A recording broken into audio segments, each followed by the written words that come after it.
శ్రీమాత్రే నమః. గోవు మరియు గేదె పాలలోని ఆంతర్యం.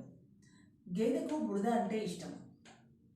ఆవు తన పేడలో కూడా తాను కూర్చోదు. ఆవుకు స్వచ్ఛత అంటే ఇష్టం. గేదెను 2 కిలోమీటర్ల దూరం తీసుకెళ్లి విడిచిపెడితే అది మళ్ళీ ఇంటికి తిరిగి రాలేదు. గేదెకు జ్ఞాపక శక్తి చాలా తక్కువ. ఆవును 5 కిలోమీటర్ల దూరం తీసుకెళ్లి విడిచిపెట్టినా అది మరవకుండా మళ్ళీ ఇంటికి తిరిగి రాగలదు. ఆవు పాలలో వాత్సల్య గుణం, స్మరణ శక్తి ఉంటుంది. 10 గేదెలను ఒక చోట కట్టి వాటి పిల్లలను విడిచిపెడితే ఒక్క పిల్ల కూడా తన తల్లిని గుర్తించలేదు. ఆవు దూడ అలా కాదు. తన తల్లి వందల ఆవుల మధ్యలో ఉన్న తన తల్లిని ఆవు దూడ గుర్తించగలదు. పాలను తీసేటప్పుడు గేదె తన మొత్తం పాలను ఇచ్చేస్తుంది. ఆవు తన పిల్ల కోసం పొదుగులో కొన్ని పాలు దాచి ఉంచి అవి పిల్లకు మాత్రమే వదులుతుంది.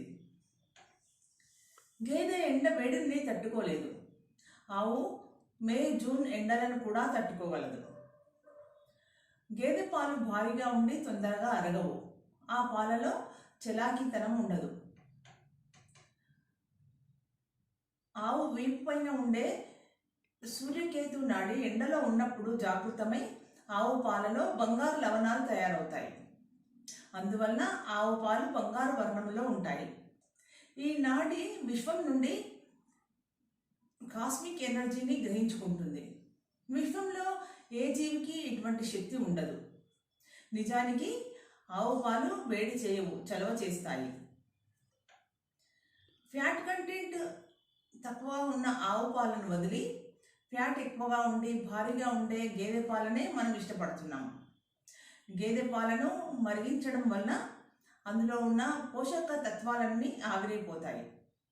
ఆవు పాలను ఎంత మరిగించి కోవలా చేసినా అందులో ఉన్న పోషక తత్వాలు నశించవు.